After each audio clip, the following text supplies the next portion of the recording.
Assalamualaikum warahmatullahi wabarakatuh. Apa kabar semua? Semoga semua diberikan kesehatan dan rezeki yang banyak oleh Allah Subhanahu wa taala dan dijadikan orang-orang yang beruntung di dunia dan bahagia di akhirat. Amin amin ya rabbal alamin. Kali ini kami akan membawakan kisah jenaka kecerdikan Abu Nawas menjebak pencuri. Pada zaman dahulu, orang berpikir dengan cara yang amat sederhana. Dan karena kesederhanaan berpikir ini, seorang pencuri yang telah menggondol 100 keping lebih uang emas milik seorang saudagar kaya tidak sudi menyerah. Hakim telah berusaha keras dengan berbagai cara, tetapi tidak berhasil menemukan pencurinya. Karena merasa putus asa, pemilik harta itu mengumumkan kepada siapa saja yang telah mencuri harta miliknya merelakan separuh dari jumlah uang emas itu menjadi milik sang pencuri bila sang pencuri bersedia mengembalikan. Tetapi pencuri itu malah tidak berani menampakkan bayangannya. Kini kasus itu semakin ruwet tanpa penyelesaian yang jelas. Maksud baik saudagar kaya itu tidak mendapatkan tanggapan yang sepantasnya dari sang pencuri. Maka tidak bisa disalahkan bila saudagar itu mengadakan sayembara yang berisi barang siapa berhasil menemukan pencuri uang emasnya, ia berhak sepenuhnya memiliki harta yang dicuri. Tidak sedikit orang yang mencoba tetapi semuanya kandas. Sehingga pencuri itu bertambah merasa aman, tentram, karena ia yakin jati dirinya tak akan terjangkau. Yang lebih menjengkelkan adalah ia juga berpura-pura mengikuti sayembara. Tidak berlebihan bila dikatakan bahwa menghadapi orang seperti ini bagaikan menghadapi jin. Mereka tahu kita, sedangkan kita tidak. Seorang penduduk berkata kepada hakim setempat, "Mengapa Tuan Hakim tidak minta bantuan Abu Nawas saja?" "Bukankah Abu Nawas sedang tidak ada di tempat?" kata hakim itu tanya berbalik. "Kemana dia?" tanya orang itu. "Ke Damaskus," jawab hakim. "Untuk keperluan apa?" orang itu ingin tahu. "Memenuhi undangan pangeran negeri itu," kata hakim. "Kapan ia datang?" tanya orang itu lagi. "Mungkin 2 hari lagi," jawab hakim. Kini harapan tertumpu sepenuhnya di atas pundak Abu Nawas. Pencuri yang selama ini merasa aman, sekarang menjadi resah dan tertekan. Karena ia tahu bahwa Abu Nawas adalah orang yang cerdik dan lincah dalam memecahkan masalah di daerah itu. Ia merencanakan meninggalkan kampung halaman dengan membawa serta uang emas yang berhasil dia curi. Tetapi ia membatalkan niat karena dengan menyingkir keluar daerah berarti sama halnya dengan membuka topeng dirinya sendiri. Ia lalu bertekad tetap tinggal apapun yang akan terjadi. Abu Nawas telah kembali ke Baghdad karena tugasnya telah selesai. Abu Nawas menerima tawaran mengikuti sayembara menemukan pencuri uang emas. Hati pencuri uang emas itu tambah berdebar tak karuan karena mendengar Abu Nawas menyiapkan siasat. Keesokan harinya, semua penduduk dusun diharuskan berkumpul di depan gedung pengadilan. Abu Nawas hadir dengan membawa tongkat dalam jumlah besar. Tongkat-tongkat itu mempunyai ukuran yang sama panjang. Tanpa berkata-kata, Abu Nawas membagikan tongkat-tongkat yang dibawanya dari rumah. Setelah masing-masing mendapat 1 tongkat, Abu Nawas berpidato. "Tongkat-tongkat itu telah aku mantrai. Besok pagi kalian harus menyerahkan kembali tongkat yang telah aku bagikan. Jangan khawatir, tongkat yang dipegang oleh pencuri selama ini menyembunyikan diri akan bertambah panjang 1 jari telunjuk. Sekarang pulanglah kalian." Orang-orang yang merasa tidak mencuri tentu tidak mempunyai pikiran apa-apa. Tetapi sebaliknya, si pencuri uang emas itu merasa ketakutan. Ia tidak bisa memejamkan mata walaupun malam semakin larut. Ia terus berpikir keras. Kemudian ia memutuskan memotong tongkatnya sepanjang 1 jari telunjuk. Dengan begitu, tongkatnya akan tetap kelihatan seperti ukuran semula. Pagi hari, orang mulai berkumpul di depan gedung pengadilan. Pencuri itu merasa tenang karena ia yakin tongkatnya tidak akan bisa diketahui karena ia telah memotongnya sepanjang 1 jari telunjuk. Bukankah tongkat si pencuri akan bertambah panjang 1 jari telunjuk? Ia memuji kecerdikan dirinya sendiri karena ia ternyata akan mengelabui Abu Nawas. Antrian panjang mulai terbentuk. Abu Nawas memeriksa tongkat-tongkat yang dibagikan kemarin. Pada giliran si pencuri tiba, Abu Nawas segera mengetahui karena tongkat yang dibawanya bertambah pendek 1 jari telunjuk. Abu Nawas tahu pencuri itu pasti melakukan pemotongan pada tongkatnya karena ia takut tongkatnya bertambah panjang. Pencuri itu akhirnya diadili dan dihukum sesuai dengan kesalahannya. 100 keping lebih uang emas kini berpindah ke tangan Abu Nawas. Tetapi Abu Nawas tetap bijaksana. Sebagian dari hadiah itu diserahkan kembali kepada keluarga si pencuri, sebagian lagi untuk orang-orang miskin, dan sisanya untuk keluarga Abu Nawas sendiri. Kisah selanjutnya. Secara tak terduga, pangeran yang menjadi putra mahkota jatuh sakit.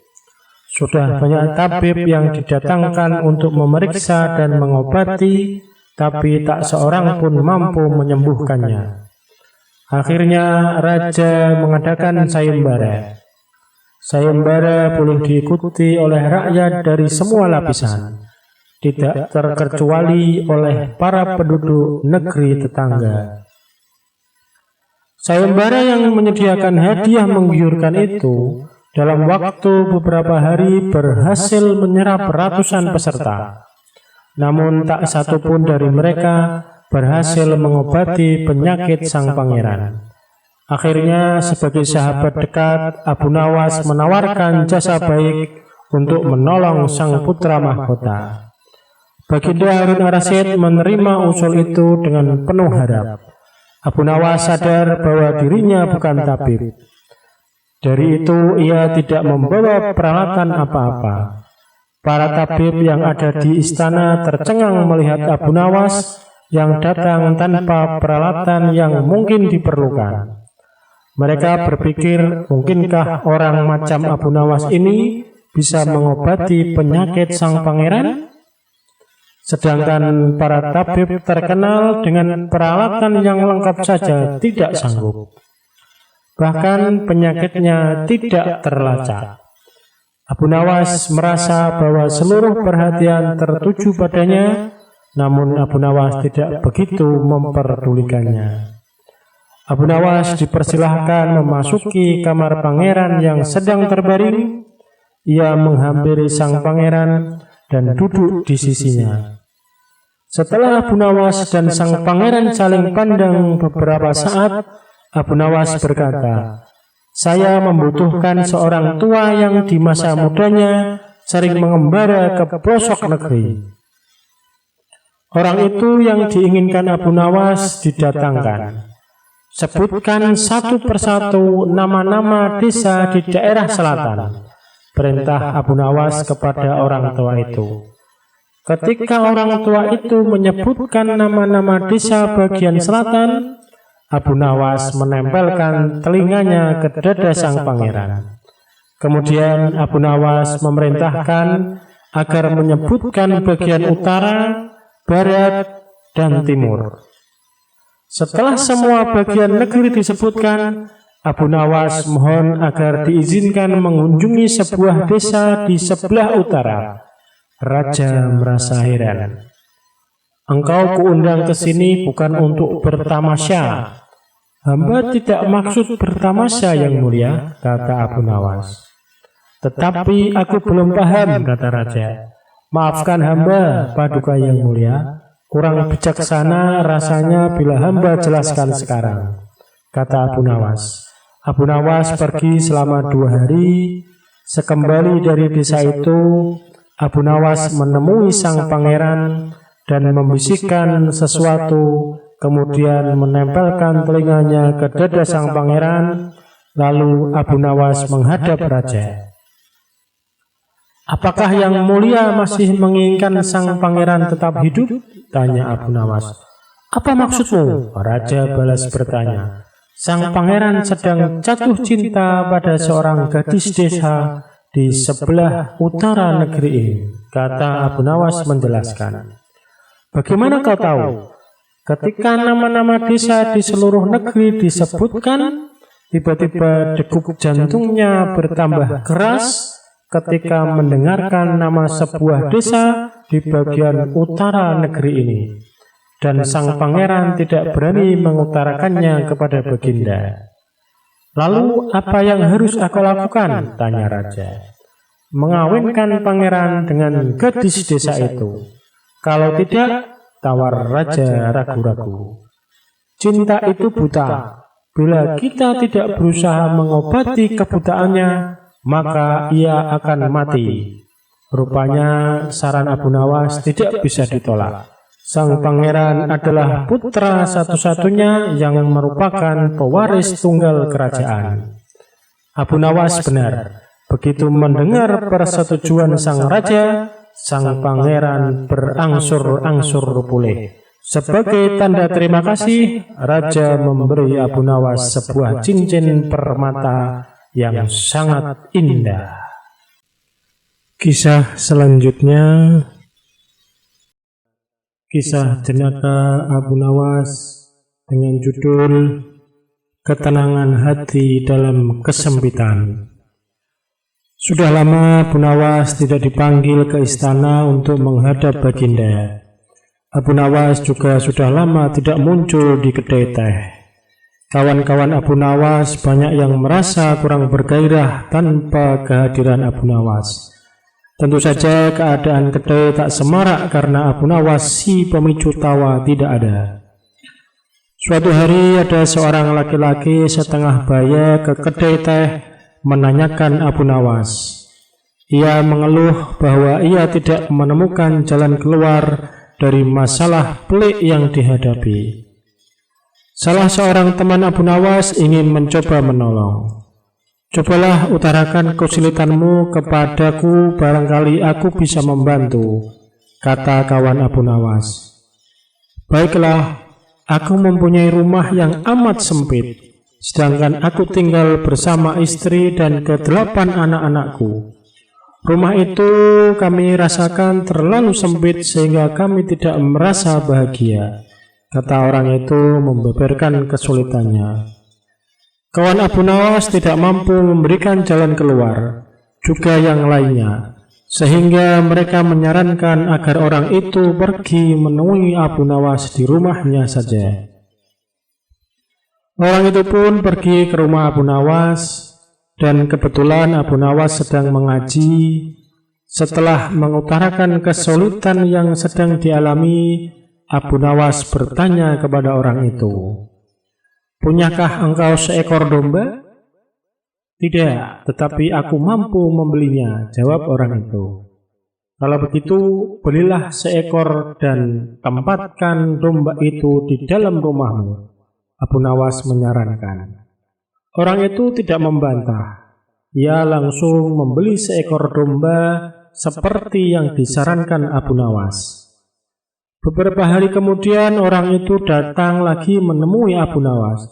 "Wahai Abu Nawas, aku telah melaksanakan saranmu, tetapi rumahku bertambah sesak. Aku dan keluargaku merasa segala sesuatu menjadi lebih buruk dibandingkan sebelum tinggal bersama domba," kata orang itu mengeluh.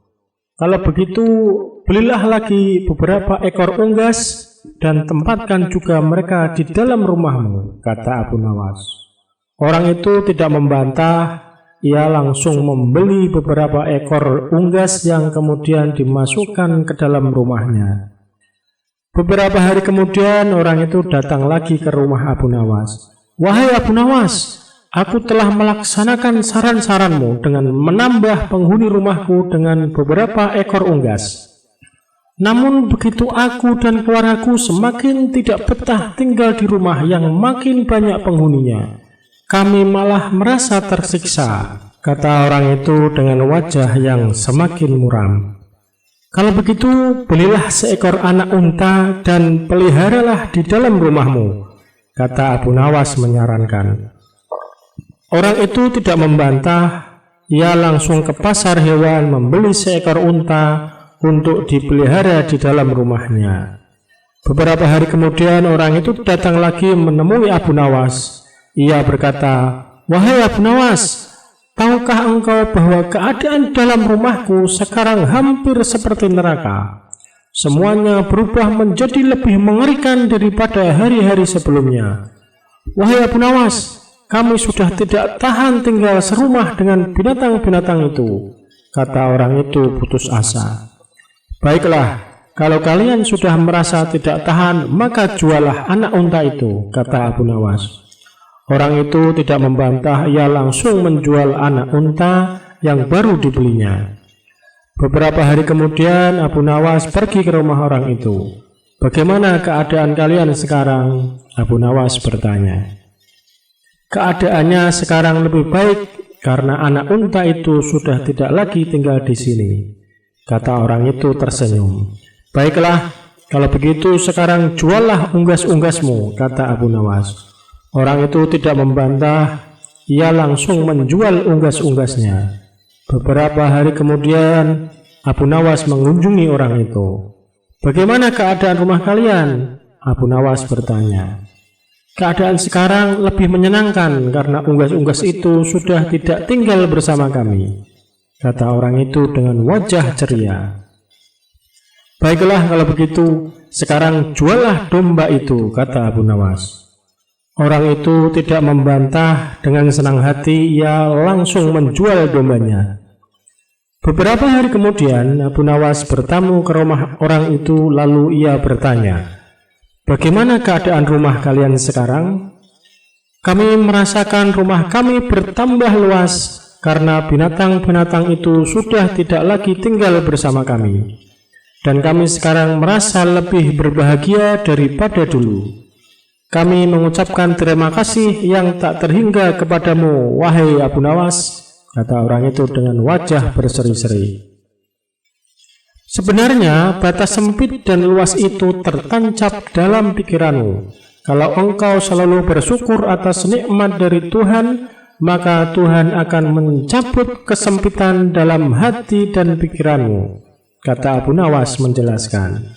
Dan sebelum Abu Nawas pulang, ia bertanya kepada orang itu, apakah engkau sering berdoa? Ya, jawab orang itu. Ketahuilah bahwa doa seorang hamba tidak mesti diterima oleh Allah, karena manakala Allah membuka pintu pemahaman kepada engkau, ketika Dia tidak memberi engkau, maka ketiadaan pemberian itu merupakan pemberian yang sebenarnya. Kisah selanjutnya, kisah Abu Nawas, debat kusir tentang ayam dan telur.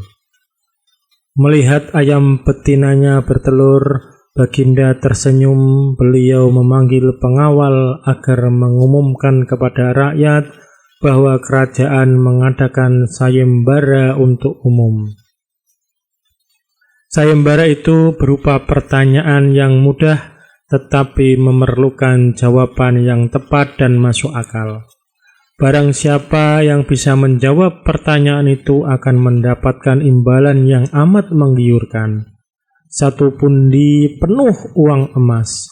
Tetapi bila tidak bisa menjawab, maka hukuman yang menjadi akibatnya. Banyak rakyat yang ingin mengikuti sayembara itu, terutama orang-orang miskin. Beberapa dari mereka sampai meneteskan air liur, mengingat beratnya hukuman yang akan dijatuhkan, maka tak mengherankan bila pesertanya hanya 4 orang.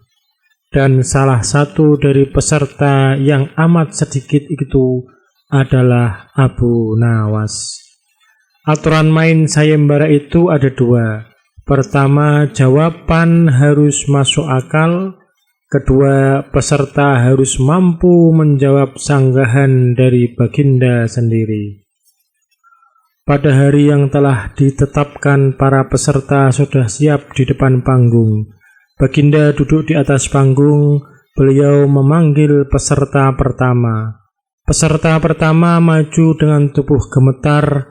Baginda bertanya, "Manakah yang lebih dahulu, telur atau ayam?" "Telur," jawab peserta pertama. "Apa alasannya?" tanya baginda. "Bila ayam lebih dahulu, itu tidak mungkin karena ayam berasal dari telur," kata peserta pertama menjelaskan. "Kalau begitu, siapa yang mengerami telur itu?" sanggah baginda.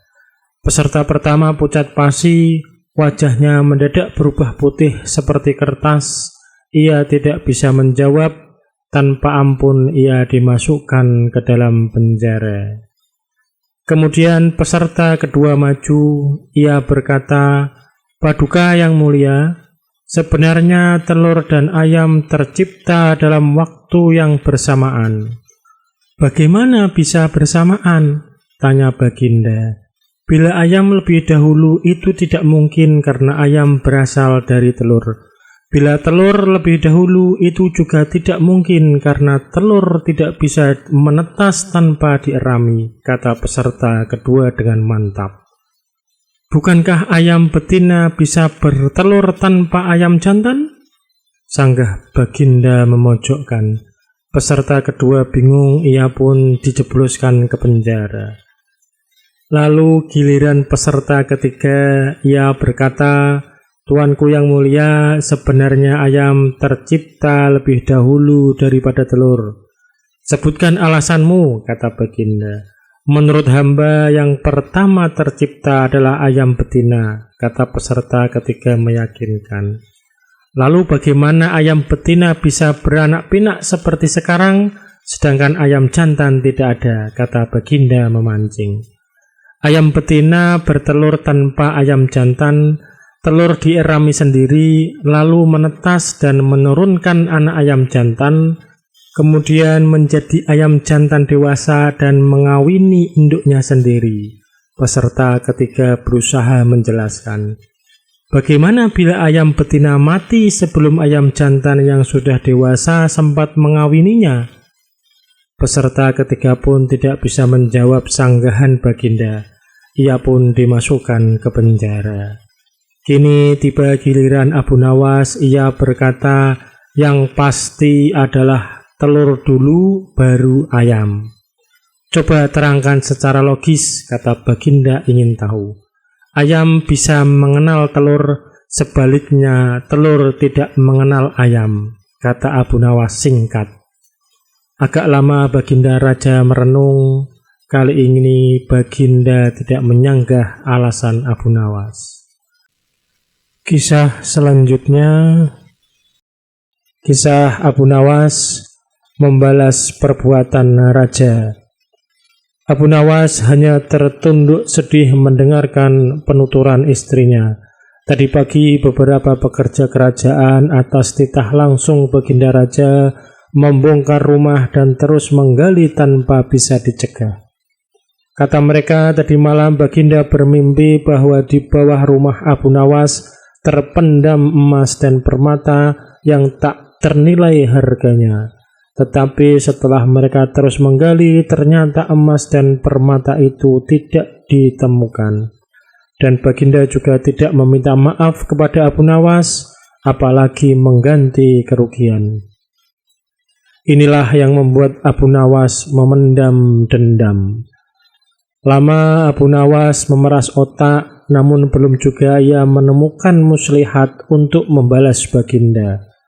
Makanan yang dihidangkan oleh istrinya tidak dimakan karena nafsu makannya lenyap.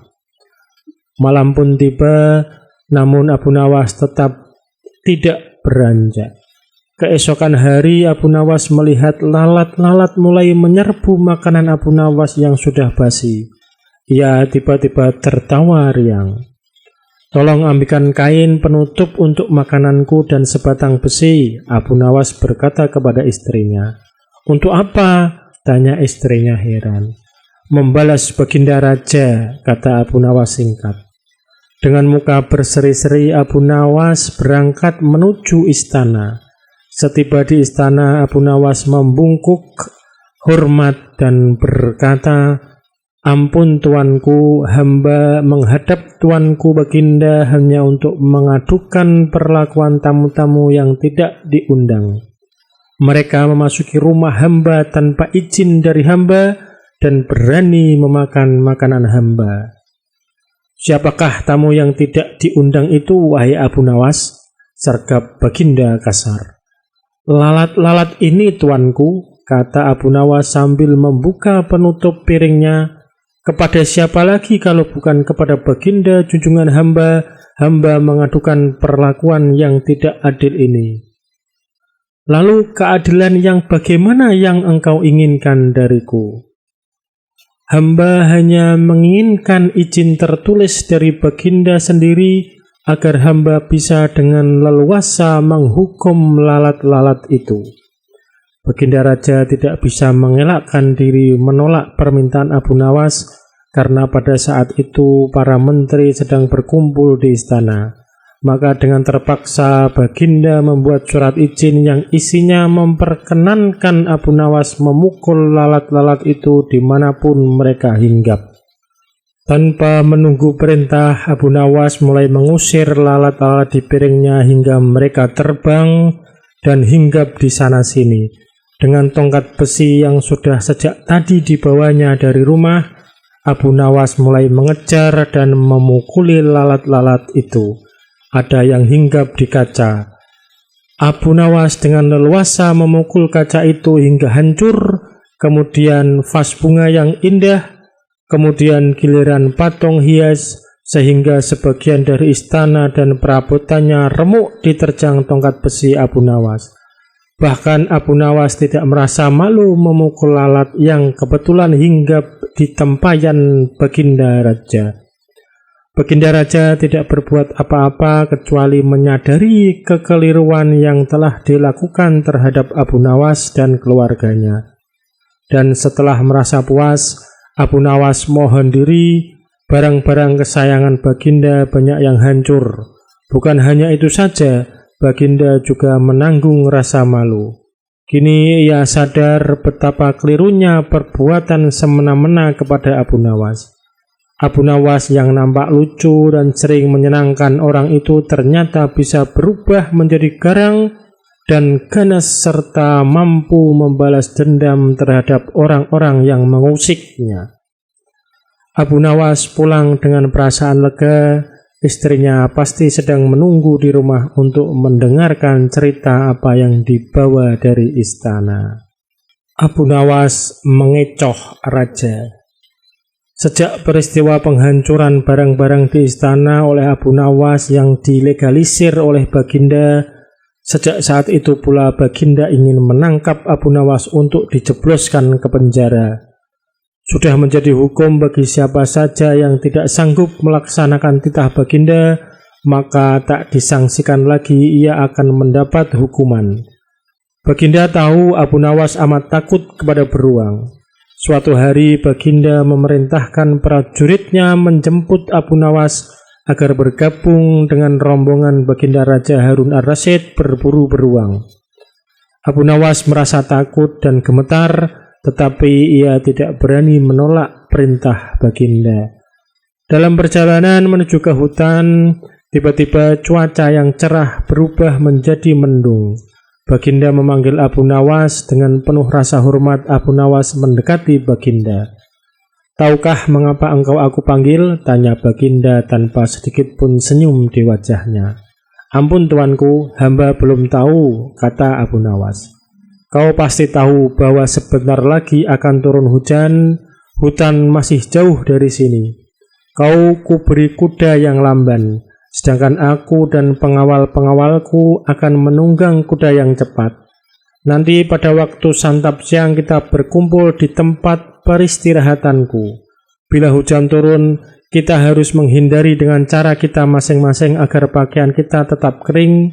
Sekarang kita berpencar, Baginda menjelaskan. Kemudian Baginda dan rombongan mulai bergerak. Abu Nawas kini tahu Baginda akan menjebaknya. Ia harus mencari akal, dan ketika Abu Nawas sedang berpikir, tiba-tiba hujan turun. Begitu hujan turun, Baginda dan rombongan segera memacu kuda untuk mencapai tempat perlindungan yang terdekat. Tetapi karena derasnya hujan, Baginda dan para pengawalnya basah kuyup.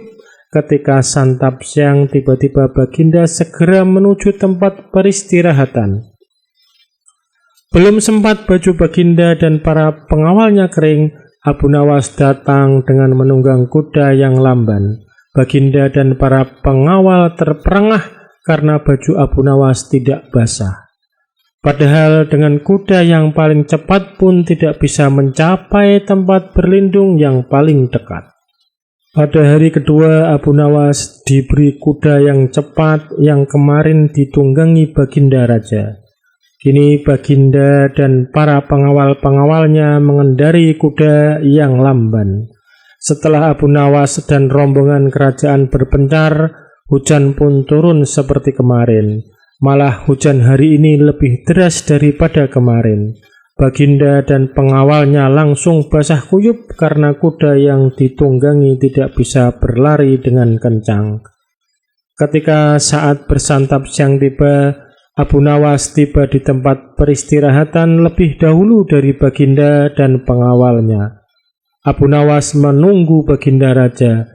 Selang beberapa saat Baginda dan para pengawalnya tiba dengan pakaian yang basah kuyup. Melihat Abu Nawas dengan pakaian yang tetap kering, Baginda jadi penasaran.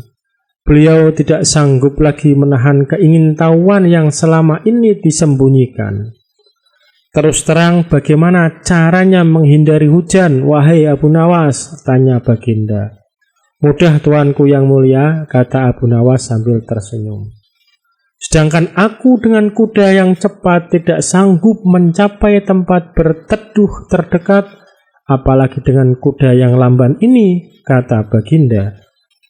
Hamba sebenarnya tidak melarikan diri dari hujan, tetapi begitu hujan turun, hamba secepat mungkin melepas pakaian hamba dan segera melipatnya, lalu mendudukinya. Ini hamba lakukan sampai hujan berhenti. Diam-diam Baginda Raja mengakui kecerdikan Abu Nawas. Kisah selanjutnya, kisah Abu Nawas menaklukkan monyet sirkus. Abu Nawas sedang berjalan-jalan santai.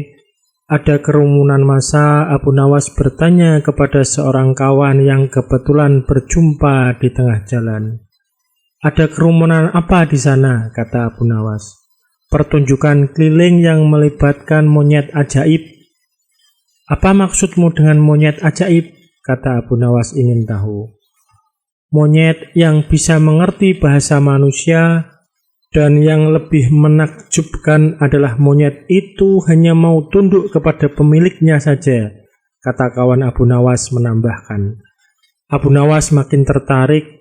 Ia tidak tahan untuk menyaksikan kecerdikan keajaiban binatang raksasa itu.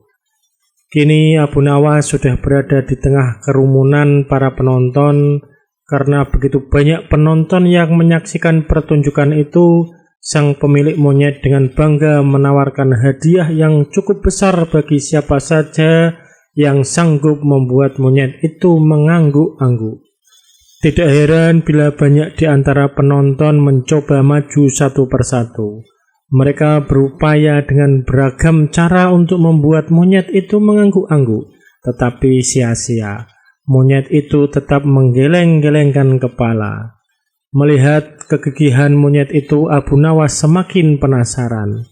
hingga ia maju untuk mencoba. Setelah berhadapan dengan binatang itu, Abu Nawas bertanya, "Tahukah engkau siapa aku?" Monyet itu menggeleng. "Apakah engkau tidak takut kepadaku?" tanya Abu Nawas lagi. Namun monyet itu tetap menggeleng. "Apakah engkau takut kepada tuanmu?" tanya Abu Nawas memancing. Monyet itu mulai ragu. "Bila engkau tetap diam, maka aku akan laporkan kepada tuanmu," lanjut Abu Nawas mulai mengancam. Akhirnya monyet itu terpaksa mengangguk-angguk. Atas keberhasilan Abu Nawas membuat monyet itu mengangguk-angguk, maka ia mendapat hadiah berupa uang yang banyak. Bukan main marah pemilik monyet itu hingga ia memukuli binatang yang malang itu. Pemilik monyet itu malu bukan kepalang. Hari berikutnya ia ingin menebus kekalahannya. Kali ini ia melatih monyetnya mengangguk-angguk. Bahkan ia mengancam akan menghukum berat monyetnya bila sampai bisa dipancing penonton mengangguk-angguk, terutama oleh Abu Nawas.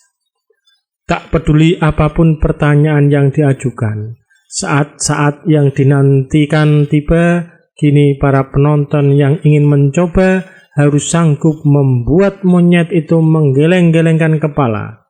Maka seperti hari sebelumnya, banyak para penonton tidak sanggup memaksa monyet itu menggeleng-gelengkan kepala. Setelah tidak ada lagi yang ingin mencoba, Abu Nawas maju. Ia mengulang pertanyaan yang sama. "Tahukah engkau siapa daku?" Monyet itu mengangguk. "Apakah engkau tidak takut kepadaku?" Monyet itu tetap mengangguk. "Apakah engkau tidak takut kepada tuanmu?" pancing Abu Nawas. Monyet itu tetap mengangguk karena binatang itu lebih takut terhadap ancaman tuannya daripada Abu Nawas. Akhirnya Abu Nawas mengeluarkan bungkusan kecil berisi balsam panas. "Tahukah engkau apa gunanya balsam ini?" Monyet itu tetap mengangguk. "Baiklah, bolehkah kugosokkan keselangkanganmu dengan balsam?" Monyet itu mengangguk. Lalu Abu Nawas menggosok selangkangan binatang itu. Tentu saja monyet itu merasa agak kemanasan dan mulai panik. Kemudian Abu Nawas mengeluarkan bungkusan yang lebih besar. Bungkusan itu juga berisi balsam.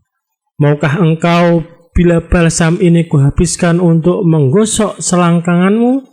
Abu Nawas mulai mengancam.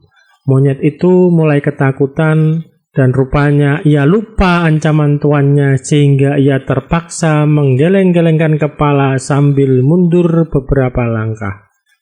Abu Nawas dengan kecerdikan dan akalnya yang licin mampu memenangkan sayembara meruntuhkan kegigihan monyet yang dianggap cerdik.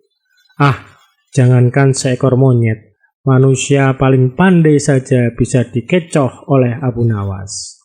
Terima kasih. Wassalamualaikum warahmatullahi wabarakatuh.